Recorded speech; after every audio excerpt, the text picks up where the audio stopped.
côté de Fast Install avec le chum Dave, spécialiste dans les lumières au Québec. On est venu poser des questions ici parce qu'il y a énormément de croyances sur les lois, sur le type de lumière. Pourquoi j'achèterais une lumière plus chère ou j'achèterais la lumière que je trouve sur Internet à 100 $. Dave va nous aider à démystifier toutes ces choses-là. Merci Dave de nous recevoir. Salut. Bon, cette chronique-là, la première, on va parler de quoi? Ben moi, je commence avec le choix de notre lumière qu'on va faire. Okay. Ça dépend de l'utilisation qu'on va avoir à faire. S'il faut faire, on veut mettre ça sur un rack quelque part, est-ce qu'on choisit une light bar? Est-ce qu'on choisit un cube, une ronde? Ça, dans le fond, ça me prend l'info du client. Qu'est-ce qu'il veut? C'est important. C'est quoi le besoin, dans le fond, à aller chercher avec cette lumière-là? On ne se le cachera pas. Là. Moi, je vais sur Internet, je ne suis pas quelqu'un qui connaît ce domaine-là. Je choisis ça comment? Il y a un paquet de codes, de chiffres, de lettres. Je connais rien là-dedans. Tout ce que je vois, moi, c'est une à 100, une à 2000. Puis, tu vas nous aider à démystifier ça un petit peu. Il y en a jusqu'à 3000. Jusqu'à 3000, ouais, là, dépendamment des besoins, j'imagine encore. Ben, on va la forme. Si tu dis, écoute, Dave, je veux une light bar, ben ok, parfait, on choisit. Okay. Elle peut être courbée, ouais. Elle peut être double rangée, simple rangée, elle peut être ajustable comme les nouvelles technologies maintenant. Des faisceaux fixes, des faisceaux ajustables par l'utilisateur avec des claviers. Okay, le faisceau, on parle vraiment du rayon, mettons, d'éclairage, ça faut dire. Oui. OK, dépendamment encore là du besoin. Oui, exact. OK. Fait qu'il y a plusieurs produits adaptés aux besoins, puis c'est drôle, parce que j'ai pas l'impression qu'en magasinant sur Amazon, je vais nécessairement avoir ce que je veux pour mon besoin. J'ai pas le guide. C'est ça, on a des spécifications de base, ils vont nous marquer, par exemple, une flood beam, mais le pépin, c'est pas ISO, on faudrait plus parler en fait de degré d'angle. Après ça, il y a certains types de diffuseurs qui vont nous parler de degré d'angle, mais finalement, ça donne pas le résultat qu'on espère. C'est sûr qu'on peut trouver du bien quand même sur le principe des internets, mais quand on ne le sait pas trop d'avance, ça peut justement coûter plus cher d'acheter quoi que c'est pas ça que vous voulez. Exact, de refaire. Exact. Okay. Fait que là, première chose que moi, si je viens ici, je viens chez Fast Install, j'ai besoin de lumière. C'est quoi la première question que tu me poses? Bien, à la base, c'est surtout le goût, ce que la personne veut. Parce qu'un goût, ça se discute pas. C'est quelqu'un qui m'arrive et dit, moi, je veux des lumières rondes, je veux une light bar, je veux des cubes. Bien, ça, en partant, je me dirige là-dessus. Okay. Deuxième question, le faisceau. Je veux mettre ça sur mon VTT, je veux mettre ça sur mon truck de trail, je veux mettre ça sur ma moto pour aller voir plus loin, plus large. Fait que ça, c'est la deuxième critère. OK. Troisième critère, c'est sûr qu'on demande toujours un petit peu aux gens le budget qu'on veut mettre. Ouais, ça va nous guider vers quoi qu'on va aller suggérer. Ça tue, autant qu'on peut parler d'un produit très d'entrée de gamme versus haut de gamme. OK, mais là, qu'est-ce qui fait qu'il y a une si grande différence de prix d'une gamme à l'autre? Qu'est-ce qui justifie que je vais payer des fois un prix très différent d'une lumière à l'autre? Ben à la base, c'est les qualités des produits, surtout boîtiers. Déjà en partant, peu importe si on va dans du ultra cheap, ben, c'est sûr que ça coûte moins cher, les fabrications, solidité, les particles. Après ça, il y a surtout les lentilles, il faut regarder. Quelqu'un qui va faire ça, exemple, lumière de travail sur un tracteur, faire du déneigement, ben, ça reste tel que tel. La lentille, elle ne sera pas tant sollicitée, elle ne risque pas de casser, puis de se faire piquer par des jets de roche. Tandis que quelqu'un qui va mettre ça sur son semi-remorque, qui va faire 300 000 kg dans l'année, ça va prendre quelque chose avec une lentille qui va être solide, sinon après 6 mois, elle va être crap. OK. Après ça, les spécifications de l'éclairage. Ça, c'est une chose. On parlait tantôt des faisceaux. Oui. Le faisceau, c'est une chose, mais le LED à l'intérieur et la manière dont il va diffuser, ça, c'est un autre monde. Okay. On parle de lumens depuis des années. Le monde veut des lumens. Ils vont sur Amazon, eBay, ils veulent le plus haut taux de lumens. Ça, là, c'est de la frime. Okay. On peut faire une petite parenthèse. C'est un peu comme des systèmes de son. On parle d'un wattage PIC, un wattage RMS, mais rendu là encore là, écoute.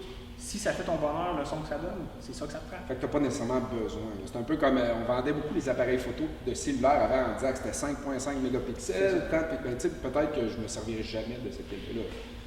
Oui, ça c'est un peu une base. Okay. Mais après ça, est-ce que tu vas être capable de faire tes photos? Et là, on s'en va. Oui, c'est un autre. Exactement. Ce qui va faire que, oui, la Lumens va nous donner une base sur dire, OK, mais le pépin, c'est que tout ce qu'on va voir sur Amazon, sur eBay, c'est de la théorie. Ils vont dire, parfait, cette light bar-là, elle a 24 LED, supposément telle série de cuir pour être plus facile à vendre. Ils vont dire, bon, ben, le LED va sortir 300 lumens, il y en a 24. Fait que 300 pour 24, paf, c'est ça que ça donne comme lumen. Okay. Ça, c'est de la théorie. Après ça, la manière dont on parle de lumen, c'est qu'en fait, c'est ce que le LED va émettre à la base. C'est pas ce que ça va donner par terre en avant quand on roule. OK. Fait que c'est vraiment ce qui est diffusé, et non nécessairement ce que je vais voir. C'est ça. OK. Un peu comme un HP moteur. On sait que cette voiture-là développe 200 chevaux, mais aux roues, il y a de la perte dans le watts. Exact. On va calculer ça en luxe, le faisceau que ça donne.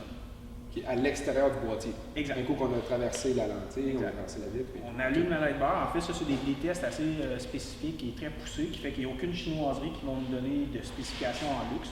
Les produits américains, les produits européens, les autres prennent le temps d'installer sur un stand à telle hauteur, faire des spécifications à tant de mètres, avec un luxe mètre, un appareil spécial pour ça. Puis après ça, ils dessinent. Fait que quand on rouvre un catalogue, on voit le schéma en luxe. On sait qu'on va avoir tant de lumière à telle distance et à telle largeur. Fait que ça donne une bonne idée sur ce qu'on va acheter.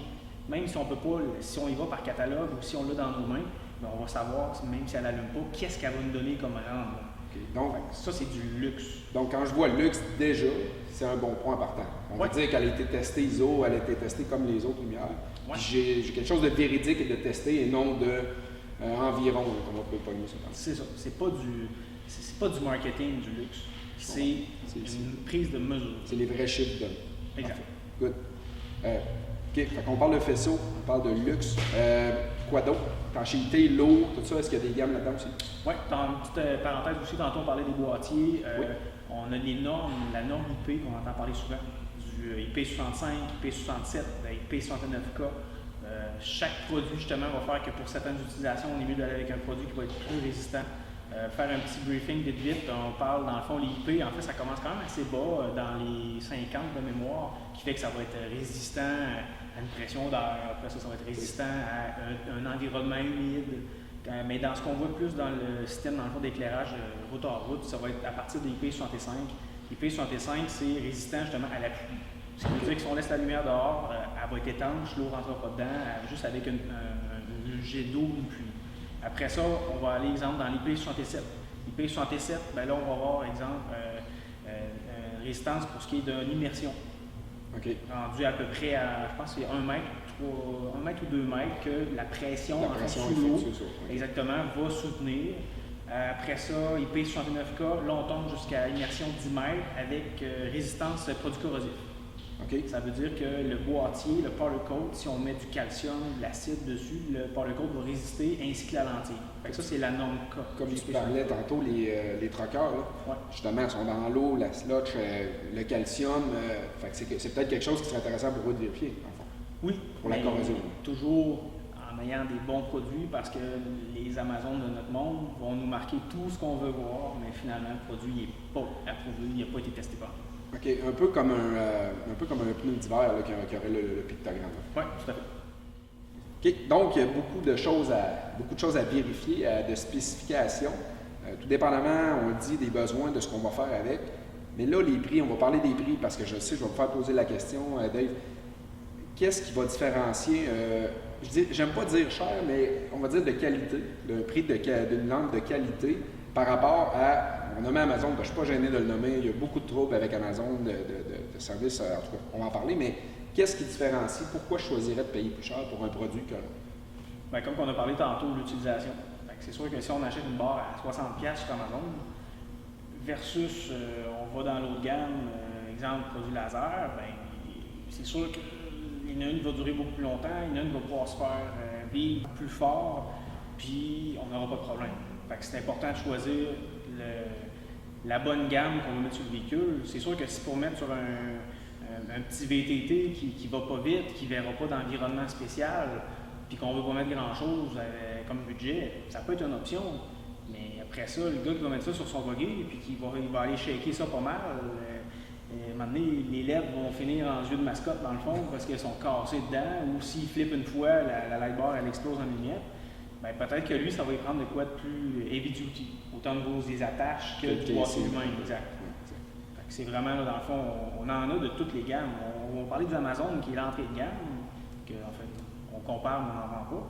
Mais après ça, on a des produits très intéressants, relativement abordables aussi.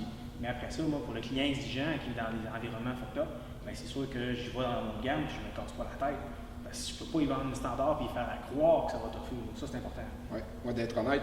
Puis il y a quelque chose aussi que, en tout cas, moi en tant que consommateur de produits pour leur route, là, le service. Le service, ça n'a pas de prix, Colin. Puis, tu sais, Amazon, eBay, on le sait. Si tu es chanceux, parce qu'il y en a beaucoup qui vont marquer « Ah, moi j'ai acheté ça, j'ai jamais eu de trouble. Ouais. » Tant mieux si tu es un des chanceux qui n'a pas eu de trouble. Mais quand il y a du trouble, là, c'est là que c'est le problème. Tu parlais de Laser qui est quand même reconnu pour sa qualité.